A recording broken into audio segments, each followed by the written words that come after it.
Welcome back to my YouTube channel. Like and share.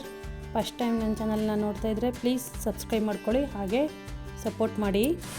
ಕೆರೆ ತೊನ್ನೂರು ಅಂತ ಹೇಳ್ತಾರೆ. ನೋಡಲು ತುಂಬ ಚೆನ್ನಾಗಿದೆ. ಎರಡು ಬೆಟ್ಟಗಳ ನಡುವೆ ಇದೆ. ಇದಕ್ಕೆ ಸಾವಿರಾರು ವರ್ಷಗಳ ಇತಿಹಾಸ ಇದೆ. ಈ ಕೆರೆಯನ್ನು ರಾಮಾನುಜಾಚಾರ್ಯರು ಕಟ್ಟಿಸಿದ್ರು ಅಂತ ಹೇಳ್ತಾರೆ. ಪ್ರಕೃತಿ ಅಂತೂ ತುಂಬ ಚೆನ್ನಾಗಿದೆ. ಇಲ್ಲಿ ನೋಡಲು ನೀರು ಕೂಡ ಇದೆ. ಇಲ್ಲಿ ಮಕ್ಕಳಿಗೆ ಆಟ, ಚಿಕ್ಕದಾಗಿ ಫಾಲ್ ತರ ನೀರು ಬರ್ತಾ ಇತ್ತು. ಇಲ್ಲಿ ಮಕ್ಕಳೆಲ್ಲ ಆಟ ಆಡ್ತಾರೆ. ಇಲ್ಲಿ ತುಂಬಾ ಚೆನ್ನಾಗಿರುತ್ತೆ ಆಟ ಆಡೋಕ್ಕೆಲ್ಲ. ಒಂದು ಆಟ ಆಡೋದೆಲ್ಲ ಮಾಡ್ತಾ ಇದ್ರು ಮಕ್ಕಳನ್ನೆಲ್ಲ ಕರೆಕ್ಟ್ ಮಾಡ್ಕೊಂಡಿಲ್ಲ ನಾನು. ಇದು ಚೆನ್ನಾಗಿದೆ. ಮತ್ತೆ ಮುಂದೆ ಕೂಡ ಸಣ್ಣದಾಗಿ ಒಂದು ಫಾಲ್ ತರ ಬರ್ತಾ ಇದೆ. ಇದನ್ನು ಕೂಡ ಇವಾಗ ನಾನು ನಿಮಗೆ ತೋರಿಸ್ತೀನಿ. ನೋಡಿ ಮುಂದೆ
ದೇವಸ್ಥಾನದಿಂದ ಸ್ವಲ್ಪ ಮುಂದೆ ಬಂದರೆ ಆಣೆಕಟ್ಟು ಇರೋದು. ಇಲ್ಲಿ ರಾಮಾನುಜಾಚಾರ್ಯರ ಮೂರ್ತಿ ಇದೆ.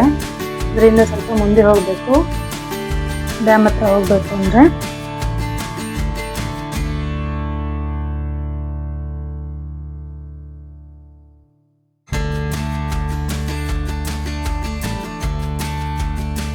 ನೀರು ಸ್ವಲ್ಪ ಕಡಿಮೆ ಇತ್ತು. ನಾವು ಹೋದಾಗ ನೀರು ತುಂಬ ಬರುತ್ತಂತೆ ಮೇಲಿನವರೆಗೂ.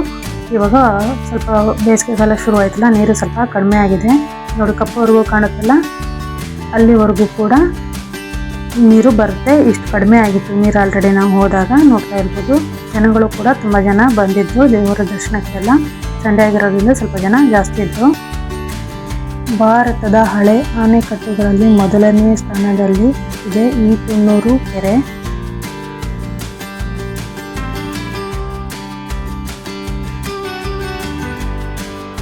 ನೋಡ್ತಾ ಇರ್ಬೋದು ಪ್ರಕೃತಿ ಅಂತೂ ಎಷ್ಟು ಚೆನ್ನಾಗಿ ಕಾಣಿಸ್ತಾ ಇದೆ ಅಂತ ಹೇಳ್ಬಿಟ್ಟು. ನಾವು ಹೋಗಿದ್ದು ಮಧ್ಯಾಹ್ನ 3 ಗಂಟೆ ಆಗಿತ್ತು. 3 ಗಂಟೆ ಸಮಯದಲ್ಲಿ ನಾವು ಹೋಗಿದ್ವಿ. ನಾವು ಎಷ್ಟು ಸುಂದರವಾಗಿ ಕಾಣಿಸ್ತಾ ಇದೆ ಅಂದ್ಬಿಟ್ಟು. ಹಾಗೆ ಜನಗಳು ಕೂಡ ತುಂಬ ಇದ್ದರು.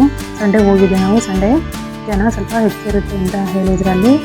ಹಾಗೆ ಅಲ್ಲಿ ದೇವಸ್ಥಾನಗಳು ಕೂಡ ಇದ್ವು. ದೇವಸ್ಥಾನಕ್ಕೆ ಎಲ್ಲ ಹೋಗಿದ್ವಿ ನಾವು. ಯಾವ ದೇವಸ್ಥಾನಕ್ಕೆ ಹೋಗಿದ್ವಿ ಏನಂತಂದರೆ ಎಲ್ಲ ತೋರಿಸ್ತೀವಿ ಇವಾಗ. ನೋಡೋಣ ಬನ್ನಿ. ಹಾಗೆ ಯಾರಾದರೂ ಫಸ್ಟ್ ಟೈಮ್ ನಮ್ಮ ಚಾನಲನ್ನು ನೋಡ್ತಾ ಇದ್ದರೆ ಪ್ಲೀಸ್ ಸಬ್ಸ್ಕ್ರೈಬ್ ಮಾಡಿಕೊಂಡು ನೋಡಿ. ಹಾಗೆ ಯಾರ್ಯಾರು ತೊನ್ನೂರು ಕೆರೆಗೆ ಹೋಗಿದ್ದೀರಾ ಅಂತ ನಮಗೆ ಕಮೆಂಟ್ ಮಾಡಿ ತಿಳಿಸಿ. ಹೇಗಿತ್ತು ಪ್ರಕೃತಿ ಅಂತ ಕೂಡ ನಮಗೆ ಕಮೆಂಟ್ ಮಾಡಿ ತಿಳಿಸಿ. ಹಾಗೆ ವಿಡಿಯೋ ಇಷ್ಟ ಆದರೆ ವಿಡಿಯೋಕ್ಕೊಂದು ಲೈಕ್ ಮಾಡೋದನ್ನು ಮರಿಬೇಡಿ. ಹಾಗೆ ಯಾರಾದರೂ ಹೊಸದಾಗಿ ಚಾನಲನ್ನು ನೋಡ್ತಾ ಇದ್ದರೆ ಪ್ಲೀಸ್ ಸಬ್ಸ್ಕ್ರೈಬ್ ಮಾಡಿಕೊಂಡು ನೋಡಿ. ಹಾಗೆ ಫ್ರೆಂಡ್ಸ್ ಆ್ಯಂಡ್ ಫ್ಯಾಮಿಲಿಗೆ ಶೇರ್ ಮಾಡಿ. ಮೇಲೆ ಕೆರೆ ಹತ್ರನೂ ಕೂಡ ಕೆಲವೊಂದು ದೇವಸ್ಥಾನಗಳಿದ್ದು, ದೇವಸ್ಥಾನಗಳು ಫುಲ್ಲು ರಶ್ ಇತ್ತು. ನಾನು ಹಾಗಾಗಿ ಅಲ್ಲಿ ದೇವಸ್ಥಾನ ಒಳಗಡೆ ಹೋಗಲಿಲ್ಲ. ಹೊರಗಡೆ ಅಂತ ಕೈ ಮುಗಿದು ಬಂದು ನಾವು ಹೋಗಿದ್ದು ಮಧ್ಯಾಹ್ನ ಆಗಿದ್ದರಿಂದ ಕೆಳಗಡೆ ದೇವಸ್ಥಾನಗಳೆಲ್ಲ ಕ್ಲೋಸ್ ಆಗಿತ್ತು. 3 ಗಂಟೆ ಮೇಲೆ ಓಪನ್ ಆಗುತ್ತೆ ಅಂತ ಹೇಳಿದ್ರು. ಹಾಗಾಗಿ ಮೇಲ್ಗಡೆ ಕೆರೆ ನೋಡ್ಕೊಂಡು ಬರೋಣ ಅಂತ ಬಂದಿದ್ದು. ಕೆರೆ ಎಲ್ಲ ನೋಡ್ಕೊಂಡಾಯಿತು. ಇವಾಗ ದೇವ್ರ ದರ್ಶನಕ್ಕೆ ಹೋಗೋಣ ಅಂತಂದು ದೇವ್ರ ದರ್ಶನಕ್ಕೆ ಹೋಗ್ತಾ ಇದ್ದೀವಿ. ನಾವು ಮೊದಲಿಗೆ ಹೋಗಿದ್ದು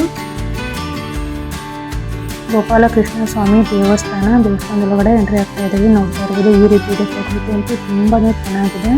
ಒಂದಿನ ಟೈಮ್ ಸ್ಪೆಂಡ್ ಮಾಡೋಕ್ಕಂತೂ ತುಂಬ ಚೆನ್ನಾಗಿದೆ. ಇಲ್ಲಿ ಬೆಳಗಿಂದ ಹೋಗಿ ಸಂಜೆವರೆಗೂ ಕೂಡ ಟೈಮ್ ಸ್ಪೆಂಡ್ ಮಾಡ್ಬೋದು. ಅಷ್ಟೊಂದು ಚೆನ್ನಾಗಿದೆ. ದೇವಸ್ಥಾನದ ಒಳಗಡೆನೂ ಕೂಡ ಅಷ್ಟೇ ಚೆನ್ನಾಗಿದೆ. ಹೇಗಿದೆ ಅಂತ ನಾನಿವಾಗ ಈ ವಿಡಿಯೋದಲ್ಲಿ ತೋರಿಸ್ತೀನಿ. ಪೂರ್ತಿಯಾಗಿ ನೋಡಿ. ನೋಡ್ತಾ ಇರ್ಬೋದು ಎಷ್ಟೊಂದು ಚೆನ್ನಾಗಿ ಕಾಣಿಸ್ತಾ ಇದೆ ಅಂದ್ಬಿಟ್ಟು ಪ್ರಕೃತಿ ಅಂತೂ.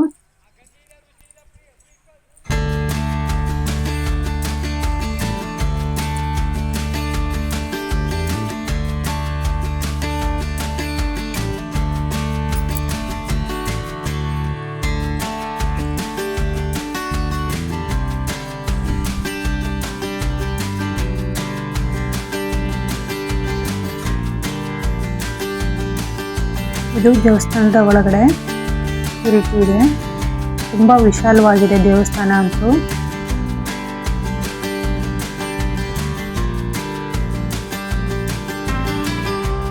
ನೋಡ್ತಾ ಇರ್ಬೋದು ಯಾವ ರೀತಿ ಕಾಣಿಸ್ತಾ ಇದೆ. ಒಳಗಡೆ ದೇವಸ್ಥಾನದ ಹತ್ರ ಇಲ್ಲಿ ಫೋಟೋ ವಿಡಿಯೋ ಕ್ಯಾಪ್ಚರ್ ಮಾಡ್ಕೊಂಡಿಲ್ಲ, ಒಳಗಡೆ ವಿಡಿಯೋ ಅಲೋ ಇಲ್ಲ ಅಂತ ಹೇಳಿದ್ರು. ನಾನು ಹಾಗಾಗಿ ಸೈಡಲ್ಲಿ ಮತ್ತು ಹೊರಗಡೆ ಮಾತ್ರ ವಿಡಿಯೋನ ಕ್ಯಾಪ್ಚರ್ ಮಾಡ್ಕೊಂಡಿದ್ದೀನಿ.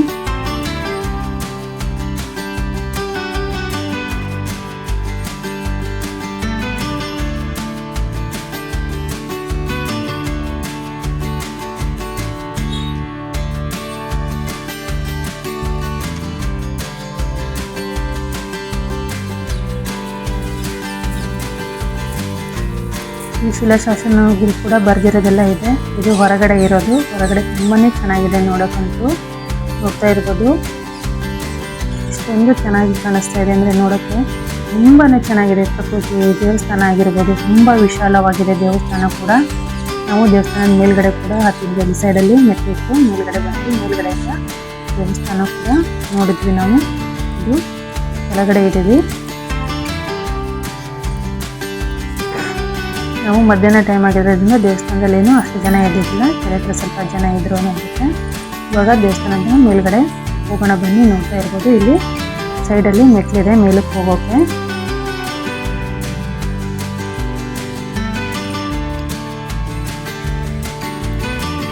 ಬನ್ನಿ ಫ್ರೆಂಡ್ಸ್, ಇಲ್ಲಿ ಹೋಗಿ ನೋಡೋಣ ಯಾವ ರೀತಿ ಕಾಣುತ್ತೆ, ಹೇಗಿದೆ ದೇವಸ್ಥಾನ ಅಂದ್ಬಿಟ್ಟು.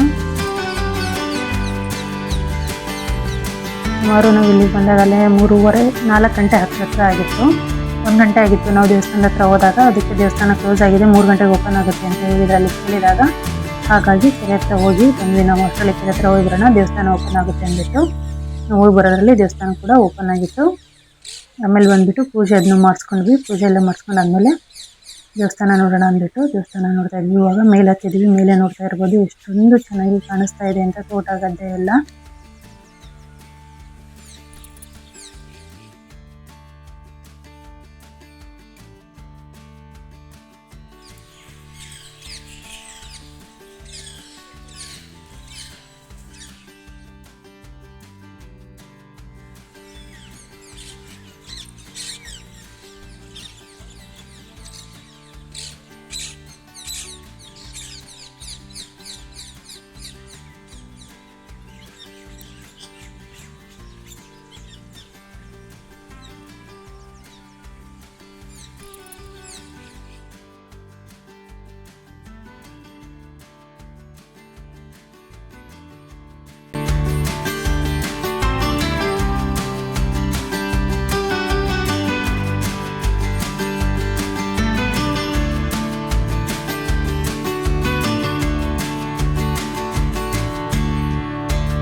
ನಂಬಿ ನಾರಾಯಣ ಸ್ವಾಮಿ ದೇವಸ್ಥಾನದ ಅರ್ಚಕರು ಇಲ್ಲಿಯ ದೇವಸ್ಥಾನದ ಇತಿಹಾಸದ ಬಗ್ಗೆ ಕೇಳಿದೆ. ಅವರು ವಿವರವಾಗಿ ಪೂರ್ತಿಯಾಗಿ ಹೇಳಿದ್ದಾರೆ. ಅದನ್ನು ನೀವು ಕೂಡ ಕೇಳಿಸಿಕೊಳ್ಳಿ. ಇವರು ಸ್ವಾಮಿ ಹೆಸರು ಬಂದು ನಂಬಿನಾರಾಯಣ ಸ್ವಾಮಿ ಅಂತೇಳಿ. ನಂಬಿನಾರಾಯಣ, ಲಕ್ಷ್ಮೀನಾರಾಯಣ ಅಂತೇಳಿ 2 ಹೆಸರು. ಮೇಲಿನ ಕೈಲಿ ಗದಾ ಪದ್ಮ ಇದೆ, ಮುಂದೆ ಶಂಕು ಚಕ್ರ ಅದ್ಲು ಬದಲಾಗಿದೆ. ಎಲ್ಲ ಕಡೆ ವಿಷ್ಣುಗೆ ಬಲಗಡೆ ಚಕ್ರ ಇರುತ್ತೆ, ಇಲ್ಲಿ ಬಲಗಡೆ ಶಂಕು, ಎಡಗಡೆ ಚಕ್ರ.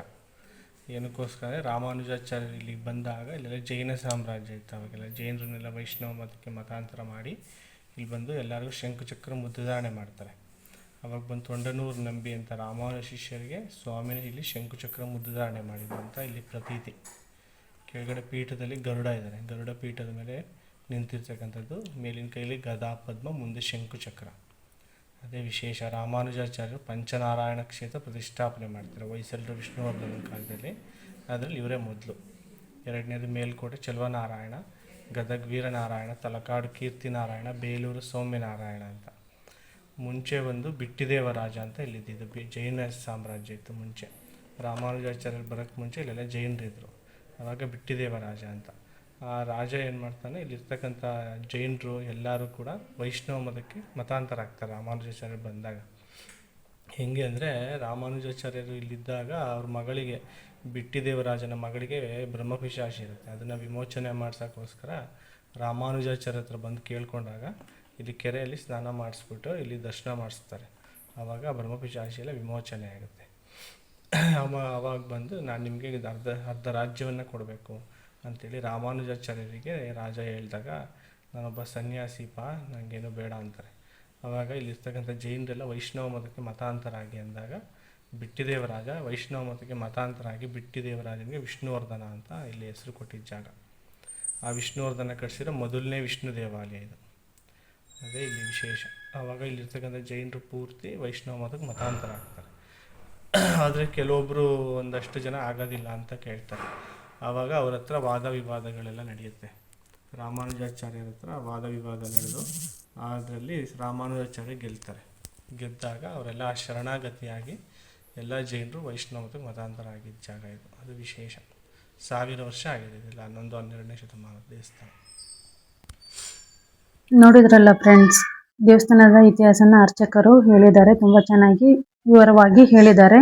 ಮೇಲೆ ಯೋಗ ನರಸಿಂಹಸ್ವಾಮಿ ದೇವಸ್ಥಾನ ಕೂಡ ಇದೆ, ಅಲ್ಲಿ ಹೋಗಿದ್ದೆ, ಅಲ್ಲಿ ಕೂಡ ವಿಡಿಯೋನ ಕ್ಯಾಪ್ಚರ್ ಮಾಡ್ಕೊಳ್ಳೋಕೆ ಆಗಲಿಲ್ಲ.